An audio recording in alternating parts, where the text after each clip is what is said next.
Hello everyone. आज हमारा topic है जियोटेक इंजीनियरिंग यूनिट 2 में सेकेंड यूनिट और इसका नाम है अर्थ प्रेशर। तो पहले अर्थ प्रेशर जानने से पहले हमको पता होना चाहिए अर्थ प्रेशर हम क्यों पढ़ेंगे। तो कोई भी रिटेनिंग वॉल, शीट पाइल और कोई अर्थ रिटेनिंग स्ट्रक्चर का डिज़ाइन करने के लिए लेटरल अर्थ प्रेशर का कैलकुलेशन करना बहुत ज़रूरी है। क्यों? क्योंकि ये जो रिटेनिंग वॉल होता है ये एक सॉइल मास को रिटेन करके रखता है। ठीक है। सो पहले हमको पता होना चाहिए रिटेनिंग वॉल क्या होता है। तो सभी बच्चों आप लिख लीजिए यहाँ से, a retaining wall or retaining structure is used for maintaining the ground surface at different elevations on either side of it.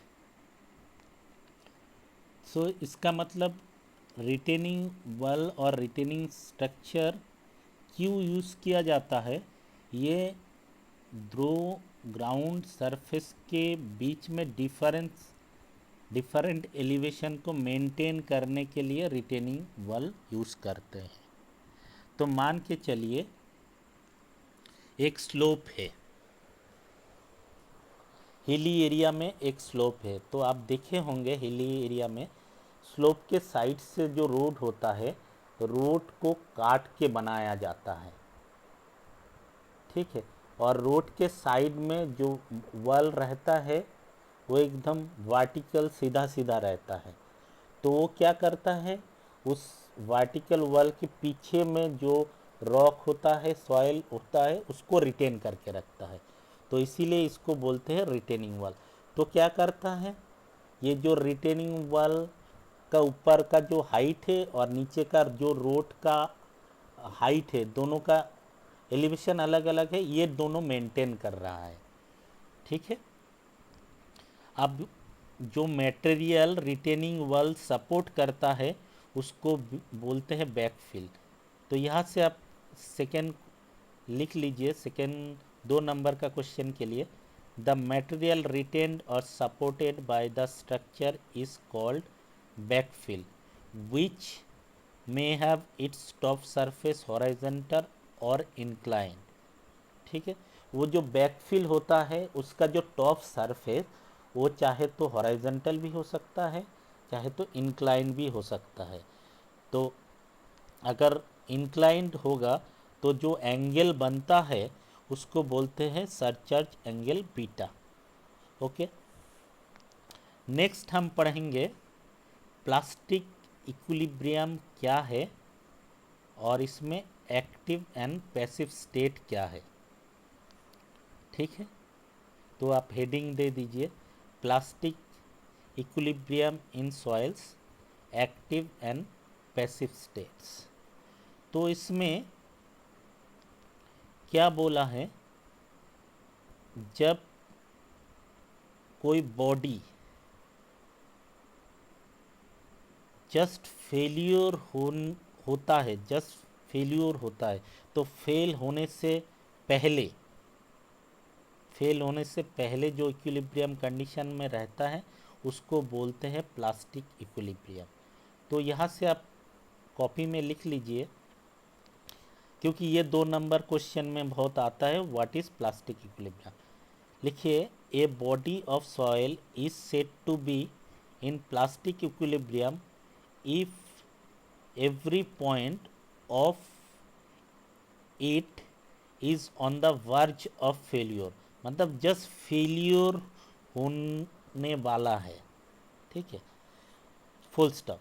Rankine investigated the stress conditions corresponding to those states of plastic equilibrium which can be developed simultaneously throughout the semi-infinite mass of soil acted on by no force other than gravity।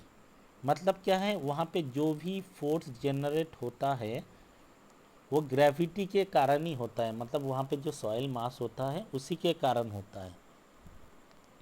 जब plastic equilibrium होता है तो वो Mohr Coulomb equation को follow करता है, और उसमें क्या बोलता है, Mohr Coulomb equation sigma 1 minus sigma 3 divided by 2 minus sigma 1 plus sigma 3 divided by 2 into sine phi equal to C cos phi. और उसको दूसरे तरीके से ही लिख सकते हैं, इसी को अगर सिंप्लीफाई करके लिखेंगे, sigma 1 equal to 2c tan 45 degree plus 5/2 plus sigma 3 tan square 45 degree plus 5/2।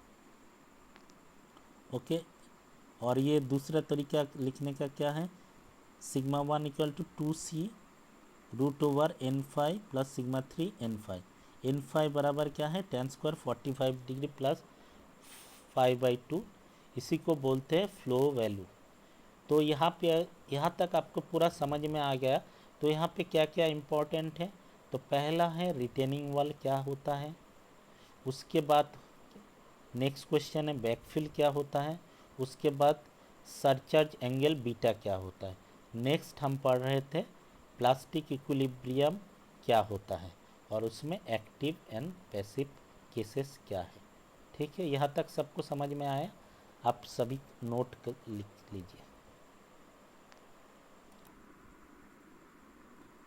Next देखिए, ये सिग्मा 1 एंड सिग्मा 3 क्या है। सिग्मा 1 है major principal stress and sigma 3 है minor principal stress failure plane पे। ठीक है, और जो पहला इक्वेशन था उसी को हम ऐसे भी लिख सकते हैं, जब एक्स एंड वाई प्लेन में मोड सर्किल ड्रॉ करने के लिए प्लॉट करेंगे, तब उसके लिए हम उसको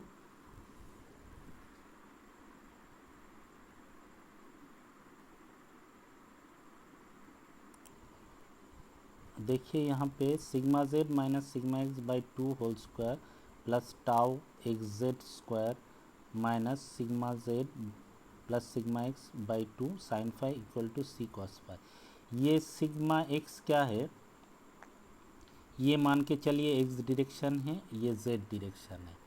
तो ये एक्स डायरेक्शन में स्ट्रेस है और ये जेड डायरेक्शन में स्ट्रेस है।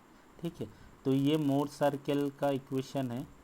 और अगर हमको एक्टिव और पैसिव केस समझना है तो दो डायग्राम से हम समझ सकते हैं। तो पहला डायग्राम देखिए, एक्टिव केस में क्या होता है, ये जो प्रिंसिपल मेजर प्रिंसिपल स्ट्रेस ये वर्टिकली डाउनवर्ड काम करता है, और यहाँ पे देखिए minor principal stress vertically downward काम करता है, मतलब दोनों अपोजिट है।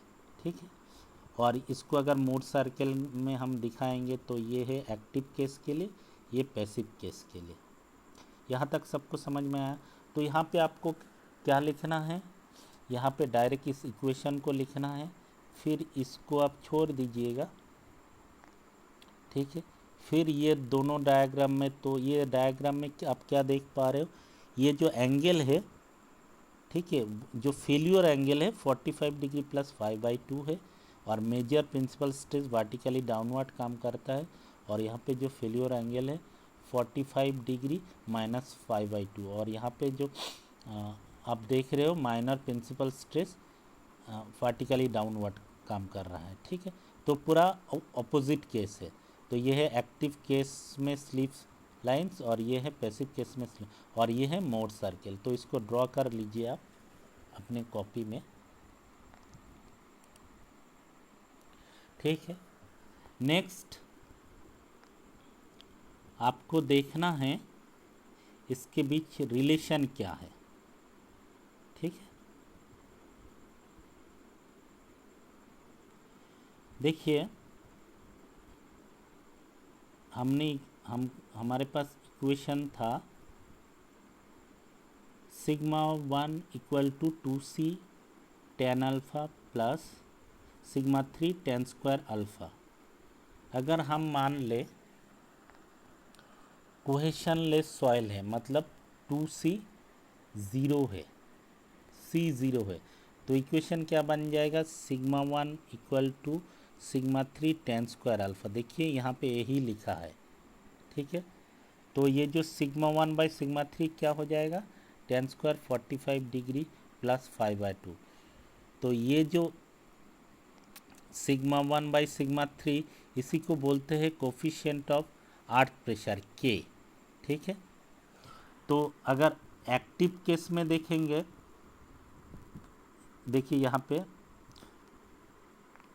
तो आपको यहाँ पे क्या लिखना है, जब सॉइल को हम कोहेशनलेस मान लेंगे तब c इक्वल टू ज़ीरो हो जाएगा, तब इक्वेशन ट्रांसफॉर्म हो जाएगा sigma one by sigma three equal to tan square 45 degree plus 5/2, ठीक है। और ये जो sigma one by sigma three, इसको बोलते हैं के, कोफिशिएंट ऑफ अर्थ प्रेशर। अब देखिए एक्टिव केस में क्या होता है, when the soil is active state of plastic equilibrium, तब sigma H equal to sigma three होता है and sigma V equal to sigma one होता है। मतलब यहाँ पे जो सिग्मा वन, इसको सिग्मा वी से रिप्लेस करेंगे, और ये जो सिग्मा एच, इसको सिग्मा थ्री से रिप्लेस करेंगे। मतलब sigma V by sigma H क्या हो जाएगा, टेन स्क्वायर 45 डिग्री प्लस 5/2, ठीक है। और sigma H by sigma V, मतलब horizontal stress by vertical stress, हमेशा ऐसा ही होगा, हॉरिजॉन्टल बाय वर्टिकल, ठीक है। उसको बोलते हैं एक्टिव अर्थ प्रेशर, बराबर क्या है, 1/10 square 45 degree plus 5/2 equal to cot square 45 degree plus 5/2 equal to 1 minus sine five divided by 1 plus sine five. आप ये इक्वेशन कहाँ से आया, ये आप क्लास 12 में पढ़े हो। अगर आपको लगता है ये इक्वेशन को आपको वेरीफाई करना है, तो आप 5 बराबर 60 डिग्री पुट करके देखिए, cot square 45 degree plus 30 degree बराबर 1 माइनस यहाँ पे 60 डिग्री, तो देखिए दोनों बराबर होगा, मतलब ये इक्वेशन सही है। तो अगर पैसिव केस होगा, देखिए यहाँ पे लिखा है द सॉइल जब एक्टिव केस में रहता है तो sigma H equal to sigma three होता है, लेकिन यहाँ पे उल्टा होगा, पैसिव केस में क्या होगा, sigma H equal to sigma one and sigma V equal to sigma three. तब के पी बराबर क्या हो जाएगा, sigma H by sigma V equal to tan square 45 degree plus 5/2, मतलब 1 plus sine five divided by 1 minus sine phi, ठीक है। लेकिन जब रेस्ट में रहेगा, मतलब इलास्टिक इक्विलिब्रियम में, जब प्लास्टिक इक्विलिब्रियम में नहीं रहेगा, जब इलास्टिक इक्विलिब्रियम में रहेगा, तब बोलते हैं उसको रेस्ट में रहता है। तो यहाँ पे देखिए लिखा है, when the soil is elastic equilibrium the ratio of horizontal to vertical stress is called the coefficient of earth pressure at rest. तो ये डिनोटेड होता है के ज़ीरो बराबर sigma H by sigma V. तो यहाँ पे हमको क्या समझ में आया, तीनों चीज़ हमने पढ़े, पहले पढ़े हमने के क्या होता है, के पी क्या होता है, और के ज़ीरो। तो के क्या है, 1 minus sine five divided by 1 plus sine phi. K P क्या होता है, 1 plus sine five divided by 1 minus sine phi. अब के ज़ीरो क्या होता है, के ज़ीरो होता है, इसका फॉर्मूला आप लिख लीजिए, 1 माइनस साइन फाइव या तो mu divided by 1 minus mu, ठीक है। म्यू क्या है, म्यू है पॉइजन्स रेशियो, ठीक है। यहाँ तक पूरा समझ में आया सबको। नेक्स्ट हम देखते हैं, अभी हम एक्टिव और एंड पैसिव अर्थ प्रेशर को अलग से पढ़ेंगे। तो एक्टिव अर्थ प्रेशर में आप ये डायग्राम ड्रॉ करना पड़ेगा और पैसिव में ये डायग्राम ड्रॉ करना पड़ेगा। आप देखिए दोनों में डिफरेंस क्या है, देखिए ये रिटेनिंग वॉल है और इसका ये बैकफिल है, और यह है वेज, फेल्यूर वेज, और यहाँ पे ये रिटेनिंग वॉल है, ये है वेज है। अब देखिए यहाँ पे in case of active earth pressure sigma V equal to sigma one, sigma H equal to sigma three, और इसका ये जो वेज है इसका डाउनवर्ड मूवमेंट है और रेजिस्टेंस अपवर्ड हो रहा है। और प्रेशर में in case of passive earth pressure क्या हो रहा है, यहाँ पे sigma V equal to sigma three, मतलब ये जो वर्टिकल प्रेशर है ये सिग्मा थ्री के बराबर है, और ये जो हॉरिजॉन्टल प्रेशर है ये सिग्मा 1 का बराबर, और ये जो वेज ये अपवर्ड मूव कर रहा है, और इसका जो रेजिस्टिंग फोर्स है ये डाउनवर्ड काम कर रहा है। ठीक है, तो यहाँ पे ये देखिए, यहाँ पे लिखा है अवे फ्रॉम फील्ड, मतलब एक्टिव अर्थ प्रेशर में ये जो रिटेनिंग वॉल बैकफील्ड से दूर चला जाता है। ठीक है, और पैसिव अर्थ प्रेशर में क्या होता है, ये जो रिटेनिंग वॉल इस तरफ आ जाता है, मतलब बैकफील्ड की तरफ आ जाता है। आपको कैसे याद रखना है, देखिए अवे फ्रॉम बैकफील्ड, अवे से एक्टिव और टुवर्ड्स बैकफील्ड से पैसिव। तो एक चीज़ याद रखिए, अवे फ्रॉम बैकफील्ड मतलब एक्टिव अर्थ प्रेशर। ठीक है, उसके बाद आप हेडिंग दे दीजिए एक्टिव अर्थ प्रेशर। ठीक है, एक्टिव अर्थ प्रेशर, इसमें लिखिए the state of active pressure exist when a retaining wall moves away from the backfield, मतलब ये केस तभी होगा जब रिटेनिंग वॉल बैकफील्ड से दूर चला जाएगा। ठीक है, देखिए यहाँ पे जब रिटेनिंग वॉल इस तरफ दूर चला जाएगा मतलब तभी एक्टिव केस होगा। नेक्स्ट पॉइंट में लिखिए in case of active earth pressure soil mass yields and it tends to stretch horizontally, तो ये यील्ड होता है और ये हॉरिजॉन्टली मूव करना चाहता है। ठीक है, नेक्स्ट पॉइंट में लिखिए इन active pressure case plastic equilibrium condition prevails as the entire soil mass is on verge of failure। तो पहले ही बताया था मैंने कि एक्टिव और पैसिव दोनों केस में प्लास्टिक इक्विलिब्रियम कंडीशन फॉलो होता है। ठीक है, नेक्स्ट नंबर 4 में लिखिए in this case failure wedge, मतलब फेल्यूर वेज मतलब ये वाला वेज। ठीक है, और sliding wedge moves downwards and outwards, तो ये नीचे की तरफ जाना चाहता है और बाहर की तरफ जाना चाहता है। ठीक है, नंबर 5 में लिखिए the lateral earth pressure exerted on the wall is minimum. फिर से रिपीट कर रहा हूँ, the lateral earth pressure exerted on the wall is minimum as compared to the other lateral pressures। तो यहाँ पे क्या बोल रहा है, ये जो पैसिव अर्थ प्रेशर वो मिनिमम होता है, क्यों आपने देखा है उसके लिए coefficient of earth pressure 1 minus sine five divided by 1 plus sine phi होता है, तो मतलब कम हो जाता है। ठीक है, नेक्स्ट आप हेडिंग दीजिए पैसिव अर्थ प्रेशर। ठीक है, अब एक चीज़ याद रखना है, ये जो एंगल आप देख रहे हो ये हॉरिजॉन्टल के साथ ये जो वेज फॉर्मेशन है यहाँ पे एंगल है 45 डिग्री प्लस 5/2। तो पैसिव अर्थ प्रेशर आपने हेडिंग डाल दिया है, उसमें लिखिए the state of passive pressure exist when a retaining wall moves towards the backfield, मतलब ये रिटेनिंग वॉल जब बैकफील्ड की तरफ जाता है तभी आपका पैसिव अर्थ प्रेशर केस होता है। ठीक है, फिर से रिपीट कर रहा हूँ the state of passive pressure exist when a retaining wall moves towards the backfield. ठीक है, नेक्स्ट लिखिए in case of passive pressure the soil mass tends to compress horizontally.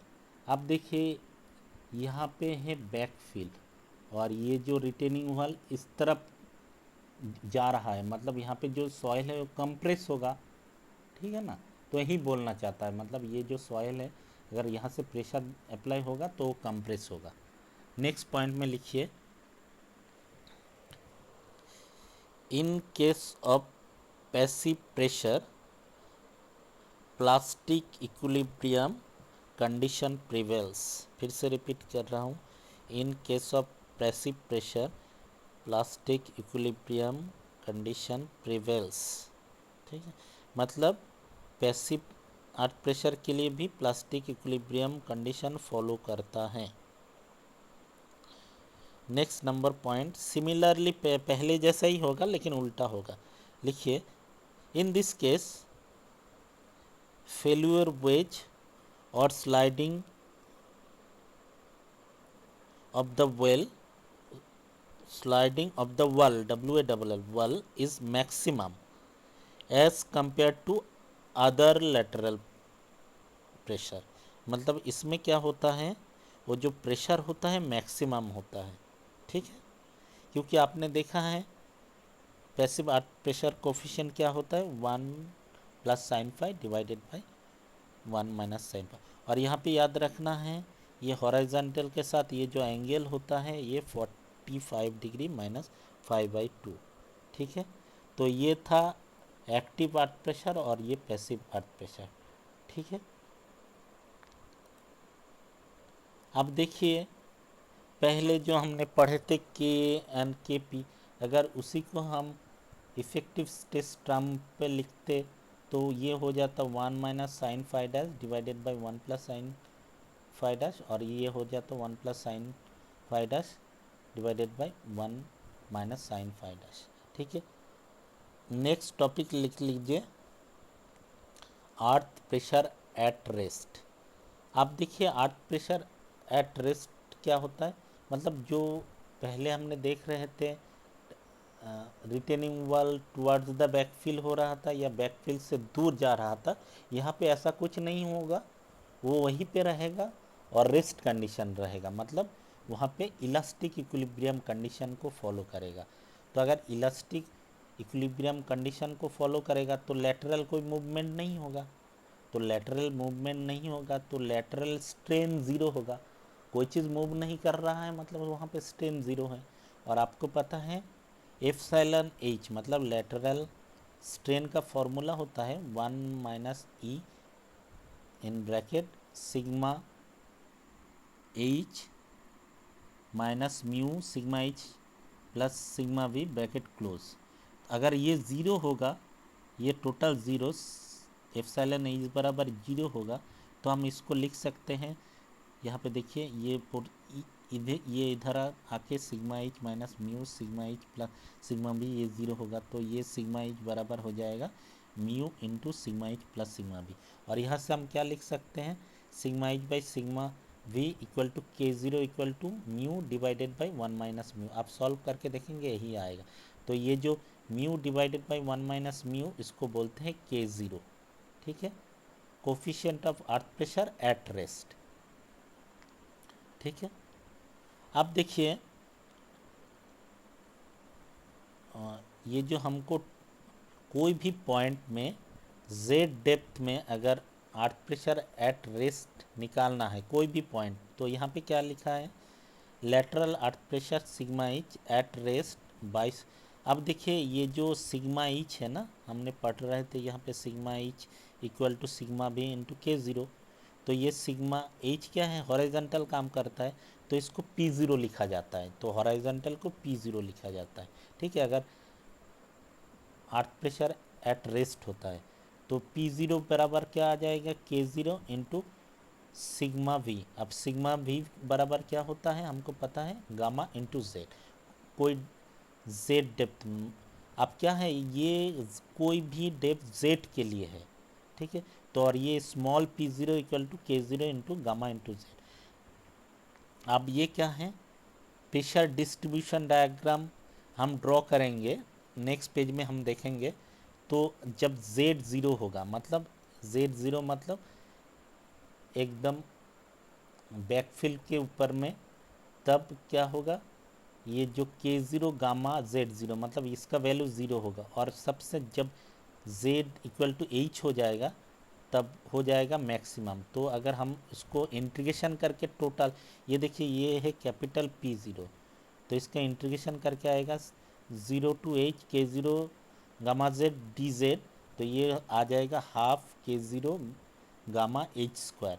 तो यहाँ पे ये पी ज़ीरो क्या है, lateral earth pressure at any point z below the ground surface, ठीक है, ओके।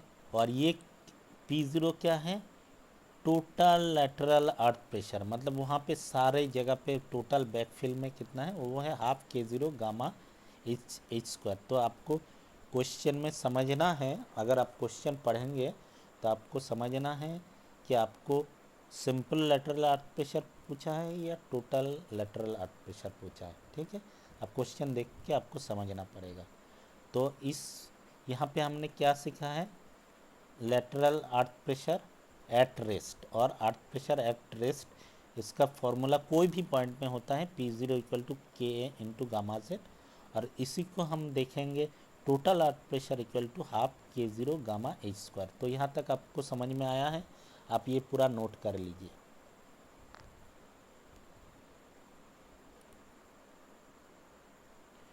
नेक्स्ट देखिए, K0 निकालने के लिए और एक फॉर्मूला होता है K0 equal to 1 minus sine phi. Phi आपको सबको पता है, फाई इक्वल टू होता है एंगल ऑफ फ्रिक्शनल रेजिस्टेंस, ठीक है।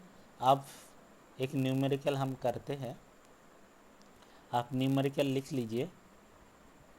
ए rigid retaining wall 6 metre high is retained from yielding, full stop.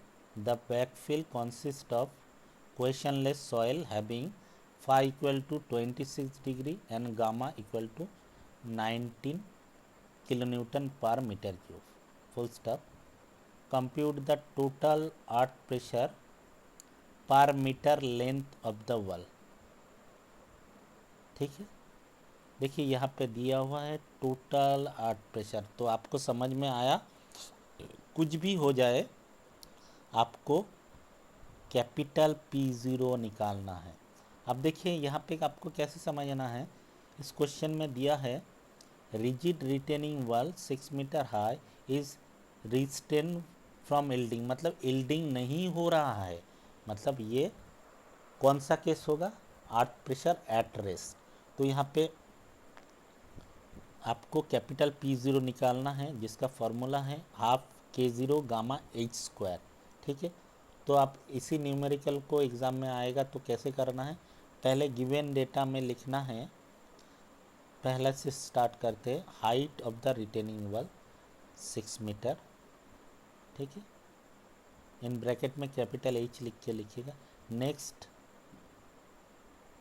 Angle of internal friction phi equal to 26 degree, gamma क्या है, unit weight of backfill equal to 19 kilo newton per metre cube, okay. उसके बाद आप direct लिखेंगे as the wall is restrain from yielding, देखिए यहाँ पे लिखा है the wall is restrain from yielding, so the wall will be subject to earth pressure at rest, ठीक है, and it is given by capital P0 equal to half K0 gamma h square। उसके बाद K0 क्या है, अब यहाँ पे mu दिया नहीं है तो आपको ये 1 माइनस साइन फाइव वाला फॉर्मूला यूज़ करना पड़ेगा। तो उसके बाद 1 माइनस साइन फाइव करके आया 0.5616, ठीक है। अब P0 बराबर हाफ K0, ये है गामा एच स्क्वायर, तो इसका वैल्यू आया 192.1 kilo newton per metre length of the wall. अब देखिए इसका फॉर्मूला था हाफ K0, इसका कोई यूनिट नहीं होता, गामा का यूनिट है kilo newton per metre cube into H square, H square का यूनिट क्या है, मीटर स्क्वायर, मतलब यहाँ पे 2 मीटर कट जाएगा तो इसका यूनिट हमेशा किलो न्यूटन पर मीटर आएगा अगर टोटल लैटरल अर्थ प्रेशर। तो ये न्यूमेरिकल आपको समझ में आया, तो ये न्यूमेरिकल को अच्छे से समझ के नोटबुक में कॉपी कर लीजिए, ठीक है। तो आज के लेक्चर के लिए इतना ही है, नेक्स्ट हम पढ़ेंगे active earth pressure using Rankine's theory. तो ये आप हेडिंग डाल दीजिए। Thank you.